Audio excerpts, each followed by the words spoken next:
Eh, Agradecemos a todos por su participación hoy día en nuestra última charla en el mes de los museos, en esta serie de conferencias que está brindando la red de museos de la Congregación de La Salle, en mostrando las diversas actividades que han venido realizándose alrededor del mundo en diferentes museos. El día de hoy tengo el gusto de presentar a María Camila Lenes Díaz y a Juliet Estela Cárdenas Hincapié, quienes nos van a presentar la ponencia Naturalmente Educativo, el legado del primer Museo de Historia Natural de Colombia. La ponencia está enfocada en presentar la investigación documental sobre el modelo pedagógico de los hermanos de las escuelas cristianas, los hermanos de la Salle, que a inicio del siglo XX se realizó en Colombia. Esta investigación realizada en base a los archivos del Museo de la Salle y de la Universidad de la Salle en Bogotá. El estudio analiza cómo materiales como boletines, manuscritos, manuales pedagógicos fueron claves en la formación educativa lasallista y en la creación del primer Museo de Historia Natural en Colombia. También se destaca el uso didáctico de imágenes y asimismo el Museo de la Salle se reafirma como un espacio que articula ciencia, educación y cultura con un fuerte compromiso hacia la apropiación social del conocimiento. Cabe destacar que la labor de los hermanos en Colombia también sirvió para la creación de la Academia Nacional de Ciencias de Colombia. Nuestras expositoras son María Lenes Díaz, quien es magíster en Patrimonio Cultural Mueble y maestra en Artes de la Universidad de los Andes.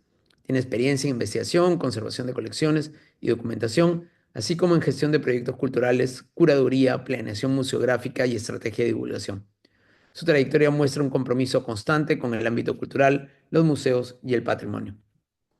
Juliet Cárdenas Hincapié es bióloga y fotógrafa, magíster en ciencias biológicas con énfasis en morfología funcional y ecología de vertebrados.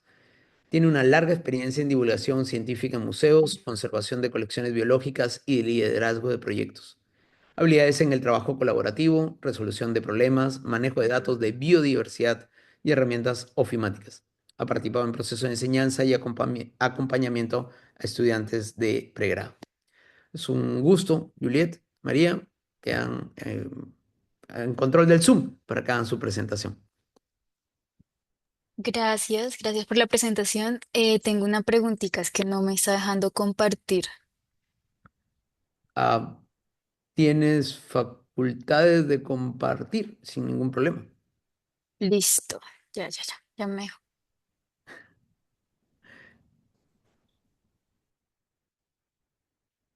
¿Ahí están viendo la pantalla? Em, Está llamando a la pantalla. Ya está.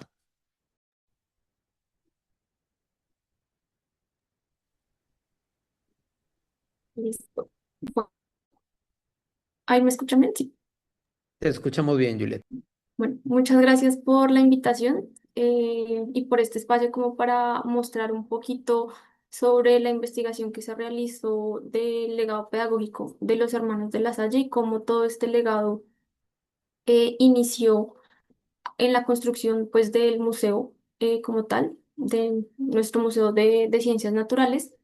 Y para contextualizar un poquito sobre cómo los hermanos de las escuelas cristianas llegaron, digamos que propiamente a Colombia. Digamos que esto inició principalmente porque la congregación como tal, la organización religiosa de los hermanos de las escuelas cristianas, fundada en 1684 en Francia, llegó como con todo este legado y con el legado pedagógico alrededor de todo el mundo, y principalmente se extendió como hacia el siglo XIX y XX, ya que se empezó a promover como una educación integral, pues basada no solamente en la educación religiosa y moral, sino también impartiendo ya educación física y científica, entre otras áreas del conocimiento.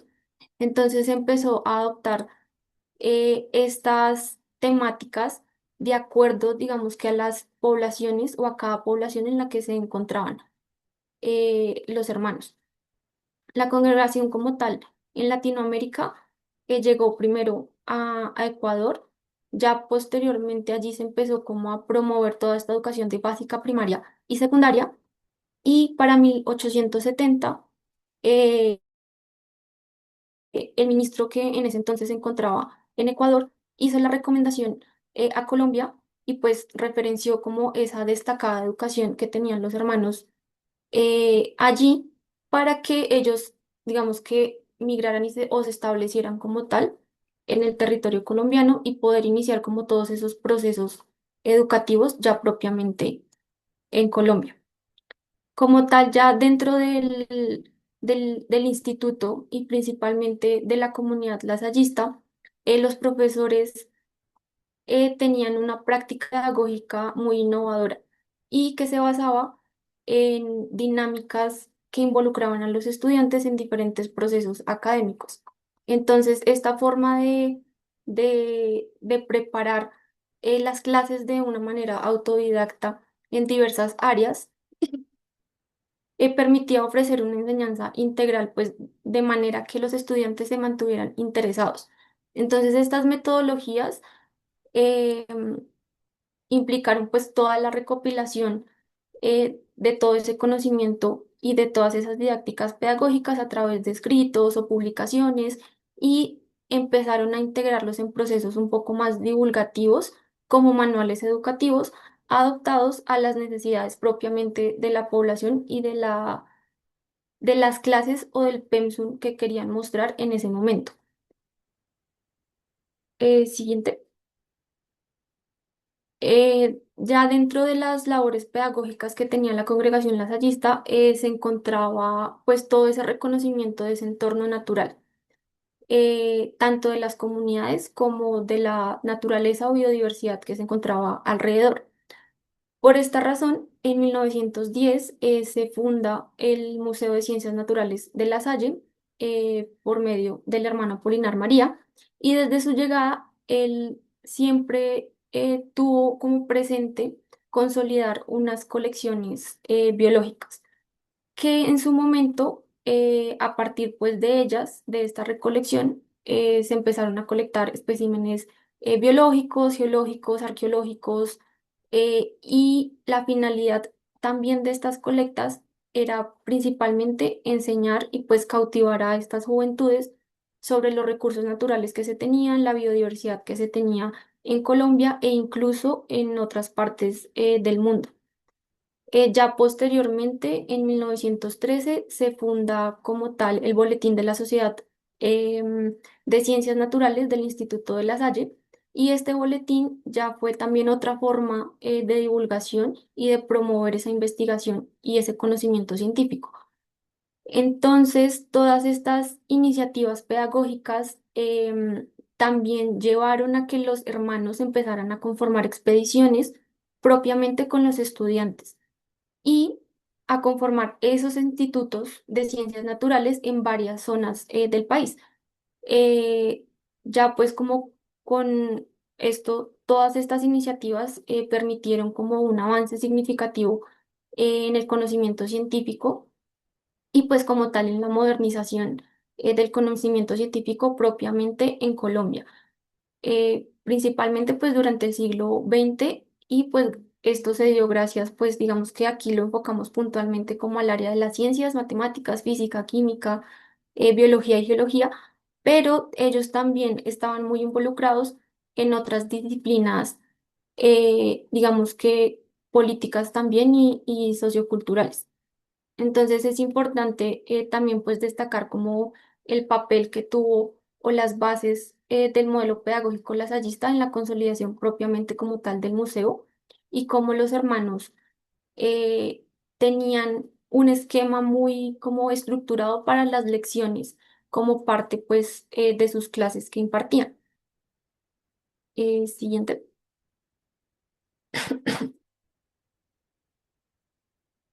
Entonces, todos estos procedimientos didácticos y pedagógicos que tenían los hermanos también fueron de la mano con recursos físicos como dibujos, ilustraciones, ejemplares botánicos, zoológicos, entre otros, y todo este material se incorporó o fue parte de un diálogo a través de exposiciones. Exposiciones que los propios estudiantes y profesores estructuraban y armaban, no solamente pues para sus familias, sino también para el público visitante que ingresaba como a las instalaciones. Entonces, aquí en este apartado podemos ver, digamos que un poquito de la teoría y de ese manual de pedagogía de 1909, en donde ellos incorporaban elementos indispensables, pues de todos esos procesos, incluyendo como tal las colecciones. En el caso puntual del Instituto de La Salle y de la Escuela San Víctor en Bogotá, hacer esta investigación, digamos que nos permitió como revelar cómo esos institutos empezaron a explorar las colecciones y a montar exposiciones en función pues como de aquellos recursos que permitían fortalecer como todos esos aprendizajes en ciencias naturales. Todo este interés pues llevó como a incorporar como un insumo, como mencionaba, de imágenes, empezar a despertar como esa curiosidad en los estudiantes que pudieran utilizar elementos que les permitiera crear y articular tanto con los conocimientos que les daban los docentes, pero utilizando estos objetos eh, que se encontraban propiamente dentro del museo. Siguiente.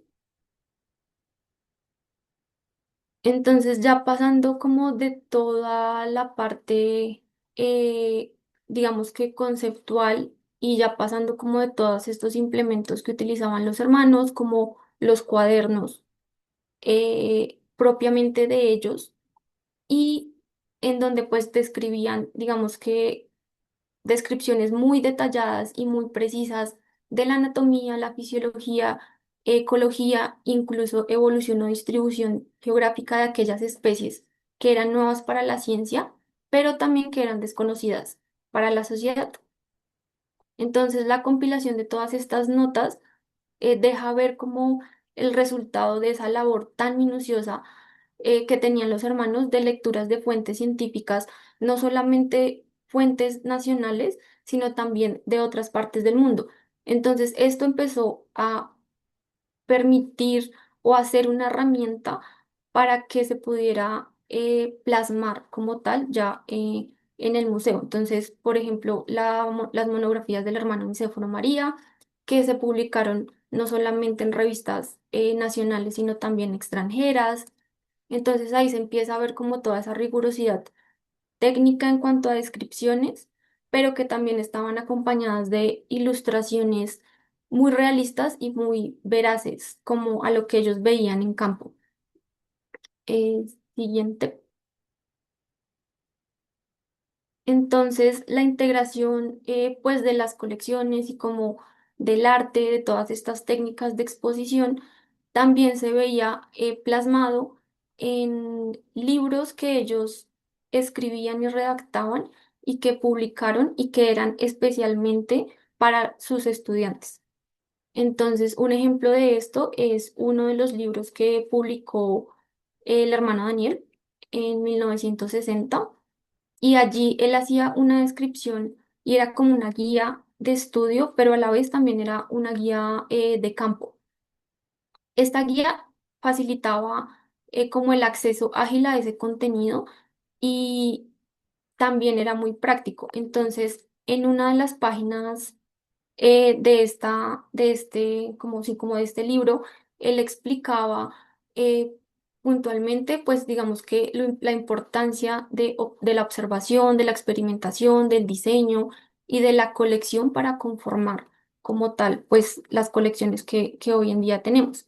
Entonces, esa estructura de ese libro, digamos que empezaba como con una descripción de los objetivos de aprendizaje que debía tener el estudiante, seguía como con un experimento detallado que el estudiante podía replicar, le explicaba como la clasificación de algún grupo biológico que fuera de interés en ese momento, ilustraciones que permitían ver como las características para que el estudiante pudiera identificar en campo o a través de otros boletines esos ejemplares, y terminaba con actividades que el estudiante debía realizar. Entonces, mostraba como la recolecta, entonces decía como que usted, el estudiante puede recolectar material, pero no necesariamente tenía que ser una colecta, digamos que en campo, sino que podía ser mediante de imágenes o recortes. Ya si el estudiante tenía la posibilidad de colectar el material, este debía ser montado para su posterior estudio. Entonces, dentro de este libro, esta parte donde el hermano decía cómo colecciona, me pareció muy bonita y muy interesante, porque decía como que estas prácticas buscan fomentar el aprendizaje activo y el compromiso con el estudio de la naturaleza. Entonces mencionaba este fragmento que decía colecciona. Quien quiere entusiasmarse con las ciencias debe ejercitarse en escoger, estudiar y clasificar muestras. Por medio de sus colecciones, el sabio recuerda, conserva, aumenta y precisa sus conocimientos. Siguiente. Bueno, todo esto llevó a que el museo y pues como toda esa disciplina de enseñar estuviera relacionada con toda la parte de apropiación social del conocimiento. Entonces, esta apropiación social del conocimiento también permeó en el museo eh, y a mediados del siglo XX la propuesta de realizar exposiciones fue un insumo para que se empezara a dar esa apropiación social del conocimiento y tuvo éxito gracias pues a esa estrecha colaboración entre docentes y alumnos. Entonces, pues ahí ya se empieza como a ver todo ese legado que tenían los hermanos, tanto con los estudiantes como con la comunidad en general. Siguiente. Ejemplo de esto es una exposición que realizaron en los estudiantes en 1951 y esta fue muy reconocida tanto por las familias de los estudiantes como por visitantes. Entonces recibieron numerosas felicitaciones, como por ejemplo de la Comisión Quinta de la Cámara de Representantes en ese entonces. Esta exposición estaba dividida por 12 salones distribuidos de acuerdo a los temas que ellos veían y al pensum que estaba en ese momento. Entonces se destacan salas en donde los estudiantes integran eh, piezas tanto del museo o de la colección y piezas que ellos mismos montaban, que ejemplares que colectaban y ellos mismos preparaban. Y esto también, digamos que llevó a que el museo resurgiera debido a que esta exposición pues fue montada posterior a lo sucedido en el Bogotazo. Entonces muchas de estas piezas también permitieron como dar continuidad a la obra que el hermano Apolinar inició.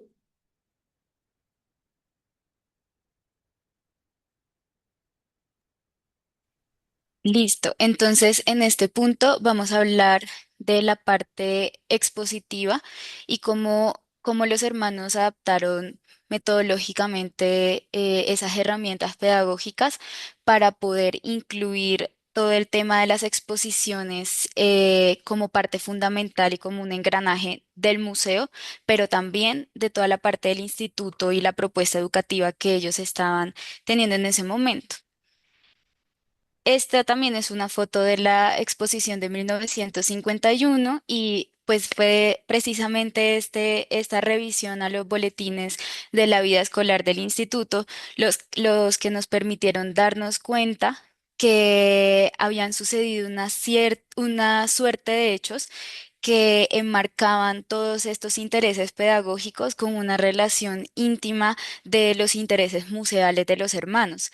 Entonces acá quisimos resaltar cómo la observación y la experimentación eran puntos fundamentales para poder ejercer el aprendizaje, para poder avanzar en estos procesos y el uso de las imágenes con relación al lenguaje en los estudiantes. Entonces, parte de los intereses de los hermanos era corroborar cómo este aprendizaje que estaban impartiendo a nivel interdisciplinar en los estudiantes y que ellos tomaran la iniciativa de ser ellos quienes explicaran, quienes se llenaran como de recursos, quienes integraran algunos elementos. Por ejemplo, acá tenemos este mamífero que de hecho presuntamente conservamos todavía hoy está en la exposición y vemos cómo eso empieza a aparecer unido con ilustraciones, unido con otros temas, ¿no? Digamos como en función de explicar más ampliamente y no solamente desde lo disciplinar. Entonces se integraban todos estos elementos de la botánica, de la geología y pues vuelve, digamos, a hacer énfasis o vuelve a aparecer la importancia de ese museo escolar que se conforma de grabados, de imágenes. Este como tal, de hecho, no hace parte como del museo actual de La Salle. Esta exposición, como bien lo dijo Juliet, fue un hecho que ellos decidieron implementar en el 51 porque el museo se quema en el 48 debido al Bogotazo y ellos quieren retomar la iniciativa de tener exposiciones e invitar a personas externas, otros tipos de públicos, a lo que era en ese momento el instituto. Este enfoque pedagógico precisamente hablaba de esta serie de actividades que eran usadas como herramientas para abordar diferentes tipos de temas y poder acoplar todo. Entonces vemos que los hermanos tenían un interés particular en brindar una educación básica que también estaba enfocada en profundizar en temas de que a ellos les interesaba para su vida profesional. Entonces tenía realmente un alcance bastante amplio y esto se veía representada en este tipo de ejercicios de exposiciones. Ellos de hecho tenían diferentes tipos de métodos también de estudio para los estudiantes, algunos más desde lo expositivo, otros más desde lo intuitivo, pero pues siempre digamos que había como esa conexión siempre de lo experimental. Vemos también que esta propuesta de educación científica en el museo es algo que es repetitivo en otras locaciones del país y pues de hecho lo materializamos hoy más que nunca con todos estos museos que hacen parte de la red lasallista y es que los hermanos tienen como esa misión de educar y de reformular la educación y esto lo hacen también implementando museos que le permiten a los estudiantes estar en contacto directo con el territorio y pues también abordar de una forma mucho más profunda y absolutamente innovadora en inicios del siglo XX para hacer como una escuela. Entonces, este enfoque integral de la educación y de la formación científica hace que sobresalgan hermanos que fueron figuras claves y que se encargaron también de tener esta misión del Museo de Ciencias en otras partes del país. Entonces, por eso tenemos museos hermanos como el ITM Medellín, se tienen conocimiento de museos escolares que estuvieron en locaciones como San Gil, Cúcuta, Barranquilla, y pues digamos el Museo de la Salle fue absolutamente importante en todo este proceso porque era un centro de acopio de todo eso que también estaba pasando en otras ubicaciones. Entonces, hay una fuerte como un tema de intercambio de conocimiento entre los hermanos a nivel país, pero eso luego se ve reflejado a nivel también de museo con otras instituciones a nivel internacional. Y es precisamente la razón por la que el museo funciona como un enlace, como un punto de engranaje entre la comunidad científica y la sociedad. Vemos también que los estudiantes hacen un aporte que pues, digamos, es un aporte a la ciencia que digamos, en proporciones es un poco distinto al que vienen haciendo otros profesionales que empiezan a dedicarse por completo al tema de estudio de las colecciones biológicas, pero pues finalmente los estudiantes de colegios están haciendo temas de colecta, de montaje. En sus vacaciones los hermanos les recomendaban, está anotado en los boletines, vayan en sus vacaciones a sus sitios en los que viven a lo largo del país y colecten y traigan y estudiemos. Y de hecho, esto se ve reflejado en que los estudiantes también, o sea, este grupo de aficionados que están estudiando las ciencias naturales son los que proponen, hermano Apolinar, hagamos un boletín, hermano Apolinar, hagamos una sociedad. Entonces, estos pequeños procesos que nacen desde las escuelas son muy interesantes porque se van haciendo una cosa más grande que precisamente les permite presentar resultados de una pedagogía exitosa basada en la observación, la experimentación y el conocimiento naturalista. Hablando como tal del legado museológico lasallista, Mm, yo pues digamos en esos momentos me encargo de toda la parte museológica del Museo de la Salle acá en Bogotá y podíamos, cuando estábamos haciendo esta investigación, nos parecía súper interesante cómo sigue preservando el museo esta esencia como de la museología lasallista y cómo, digamos, en ese interés de los hermanos de potenciar la importancia de la educación a nivel nacional, pues digamos también como en un campo de la regeneración del país, en donde hay una serie de acontecimientos que también acompañan estos hechos y es que, ay, espérenme porque me salté. Y es que en estos momentos el país está atravesando por un periodo en donde la educación se había debilitado y ellos acompañan como esta parte, esa propuesta de reestructuración de la educación y de esta pedagogía que iba a formar personas que iban a cambiar el país a través también del museo. Digamos, el museo se articula a estos procesos y se para pues como muy enfrente de decir la educación puede ser moderna y progresista. Entonces es muy interesante ver cómo un museo fundado por personas religiosas empieza a tener como tal peso y empieza a ser como un lugar de vanguardia de investigación, de educación, que empieza a contribuir también a nivel político por los lazos que tenían los hermanos y digamos que empiezan a potenciar toda la parte de la infraestructura científica del país. Y pues después de un periodo, como lo mencioné, en el que se habían debilitado estos procesos. Y pues la misión científica de los hermanos también estuvo enfocada en que los estudiantes salieran como de esos puntos focalizados, Bogotá, de los grandes municipios, y salieran como a excursiones, a expediciones, que conocieran el país. Estamos en un momento también de la historia en donde no había internet, digamos, los procesos no estaban así de ¿cómo decirlo? Como de conectados, no estábamos a un clic de distancia de ver las aves de Colombia. Entonces ellos se toman como esa labor de decir, vamos a continuar con este legado científico que ya empezaron otras personas. Entonces tenemos el primer acercamiento de la expedición botánica, un hecho muy conocido acá en el país, que empieza en el siglo XVI. Es un aporte también que se hace por parte de la iglesia con José Celestino Mutis y posteriormente tenemos en el siglo XIX la Comisión Coreográfica liderada por Humboldt y bueno, hay una serie también de procesos posteriores, pero digamos que nos gusta pensar que a inicios del siglo XX los hermanos lo que hacen es un proceso de modernización de la ciencia. Después de este periodo que les comentaba que fue un poco débil a nivel de educativo, es un retomemos, es un conozcamos, redescubramos. Entonces, esto empieza a verse también reflejado en cómo quieren ellos que se vea el museo. Un museo que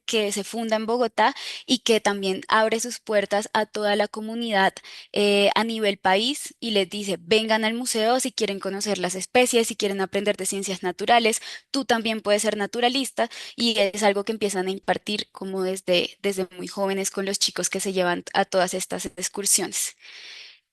Y pues quiero resaltar también el papel que tiene el museo 120 años después y cómo sigue trascendiendo esa labor educativa y pedagógica de los hermanos que promueve la ciencia actualmente desde este museo que sigue siendo un espacio de enunciación, que sigue siendo un espacio donde convergen otras disciplinas, esa labor interdisciplinar que tenían los hermanos en aquel entonces me parece sorprendente y es muy chévere ver cómo en la actualidad seguimos siendo ese museo que quiere poner en diálogo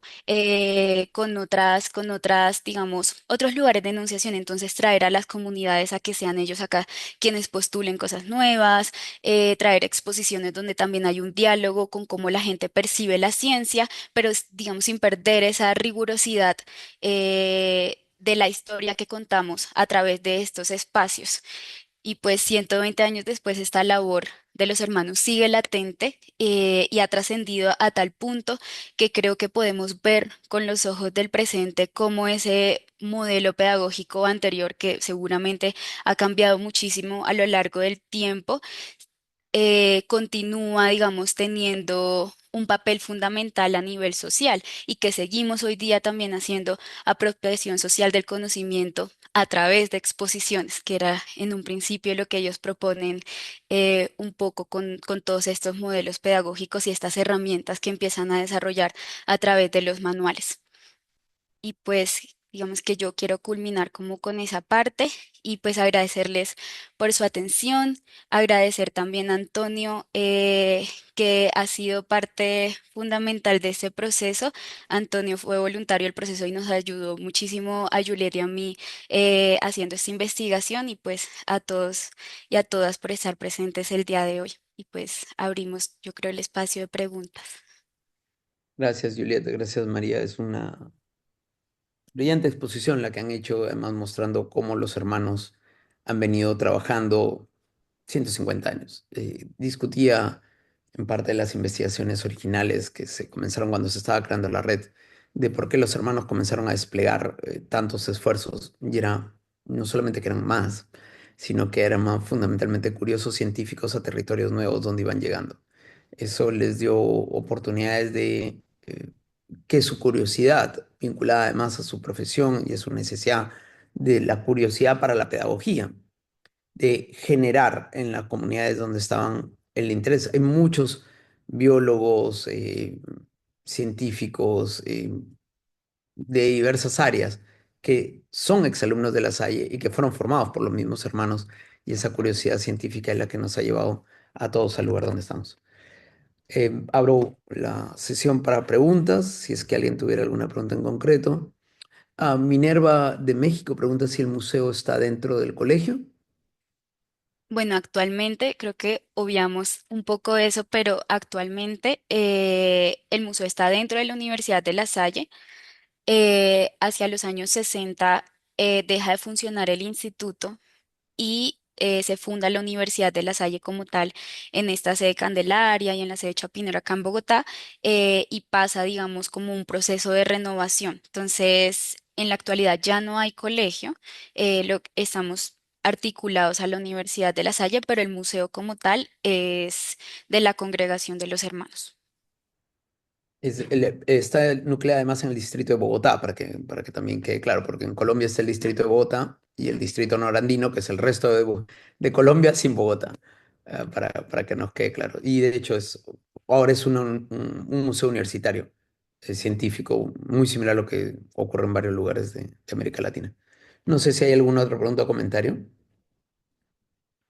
Yo les tengo una pregunta histórica. En el año, am, cuando fue el asesinato de Gaitán, hay un incidente con el museo en Bogotá.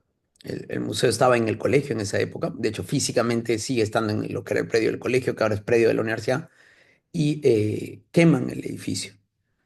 ¿Cuál fue el impacto que tuvo esto? Porque además tuvieron que reconstruir las colecciones, recuperando donaciones de cosas que habían hecho en otro lado. Entonces, eh, ¿por qué esta acción de parte de la comunidad para destruir un museo finalmente?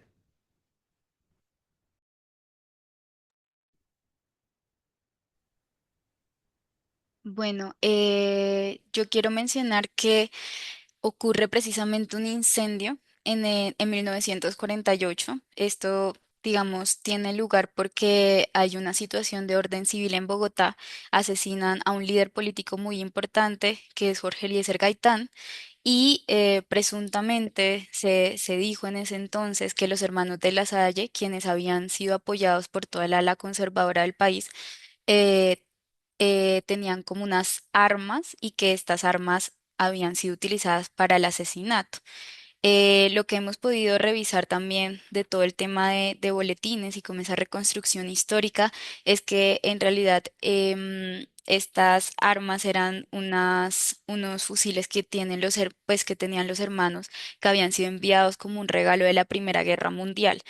Hay unos boletines que dicen que estas estaban exhibidas, pero pues digamos en memoria a la Primera Guerra Mundial, en la parte como de un recibidor que tenía el museo antes. Donde está actualmente el museo no es el edificio. se quema y hay pérdida total. Y entonces en ese edificio donde funcionaba antes, ellos tenían como esa especie de recibidor, pero pues los hermanos no tenían pues como no estaban preparados para esto. De hecho, el incendio se quema todo el centro de Bogotá y en este incendio de hecho ocurre como unas 4 cuadras hacia abajo, pero llega, digamos, como un grupo de personas señalando a la comunidad de La Salle y se suben hasta la carrera segunda. Pues me imagino que hay personas que no son de acá de Bogotá, pero pues está considerablemente distante. Entonces, eso es lo que ocurre en ese momento y creo que Juliet podría hablarles un poco más de la pérdida a nivel de colecciones que se da en ese entonces. Sí, ahí de pronto complementando un poquito lo que dijo Camila, bueno, recientemente también se ha estado iniciando la revisión de toda esta documentación digital, y allí encontramos una imagen, pues sí, como un video en donde mostraban la imagen del edificio original en el que se encontraba el museo actualmente. Pues en ese edificio ahí se encontraban parte de las colecciones, pero para la fecha ya se estaba empezando, ya estaba, digamos que construido el edificio en el que se encuentra actualmente el museo y sus colecciones.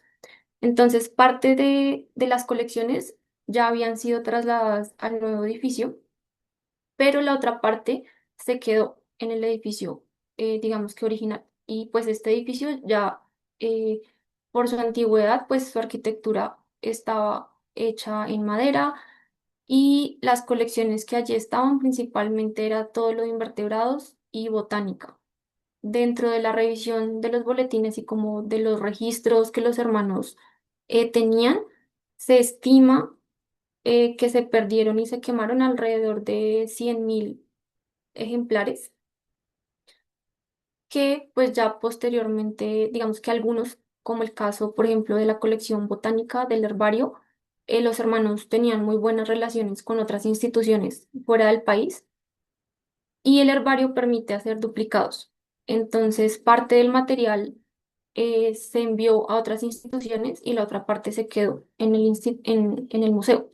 Entonces, cuando se quemó, pues las demás instituciones empezaron a enviar cartas lamentando todo lo sucedido y empezaron a enviar ese material que ellos tenían nuevamente aquí a Colombia y pues al museo. Entonces, por ejemplo, en el caso del herbario tenemos registros pues de plantas que vienen de Francia o de otras partes del mundo para empezar como a reconstruir lo lo que dejó, pues, el legado que dejaron los hermanos. Y eso es súper importante porque es parte de nuestra historia que también nos ha tocado estar en el medio de situaciones bastante complejas, tal como comentaba el profesor que tenemos en Palestina. Y en la primera charla de esta serie de charlas que hemos tenido, que también pasan por temas de paz. Antonio Silva dice, felicidades por la charla, Camila y Juliet, recalcando la relevancia de la congregación lasallista en la contribución de las ciencias naturales y el conocimiento de la biodiversidad en el neotrópico, construyendo la Escuela Biológica de la Nación. Noelia del Museo La Salle de Lima dice, felicidades por la presentación, Camila y Juliet. Mi pregunta va hacia qué desafíos se enfrentaron en temas de conservación al trabajar con fuentes históricas. Bueno, esta pregunta me gusta porque estos procesos han surgido gracias a volver al centro documental del museo. Y pues digamos que parte de los desafíos es saber qué buscar, qué encontrar. Sabemos de procesos anteriores de inventario y de catalogación de esta biblioteca, de este archivo que tiene el museo, pero digamos que con el paso del tiempo esta información se ha perdido un poco.